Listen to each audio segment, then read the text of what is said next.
Hi friends అందరికీ. ఈరోజు మనం హెయిర్ బాగా గ్రోతింగ్ ఉండాలంటే ముందుగా ఆయిల్ ఎలా అప్లై చేయాలో తెలుసుకోండి. ఆయిల్ని మంచిగా అప్లై చేస్తేనే హెయిర్ గ్రోతింగ్ అనేది ఉంటుంది. ఫస్ట్ ఆఫ్ ఆల్ మనం కొంచెం ఆయిల్ని చేతిలో తీసుకొని ఇలా స్కాల్ప్కి మసాజ్ చేస్తూ అప్లై చేయాలి. ఇలా మసాజ్ చేస్తూ అప్లై చేయడం వల్ల హెయిర్ గ్రోతింగ్ అనేది ఉంటుంది. బ్లడ్ సర్క్యులేషన్ బాగా జరిగి హెయిర్ గ్రోతింగ్ ఉంటుంది. మనం చెట్టుకి వాటర్ మొదల దగ్గర వాటర్ మంచిగా రోజు పోస్తేనే కదా అది ఆకులు పెట్టి వచ్చి పూలు పూసేది, కాయలు కాసేది. ఇది కూడా అంతే.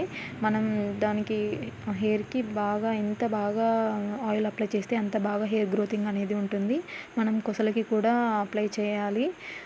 ఇలా అప్లై చేసిన తర్వాత వెంటనే మనం కోమ్ చేయకూడదు. ఒక హాఫ్ అన్ అవర్ అలా క్లిప్ పెట్టి వదిలేసేయాలి.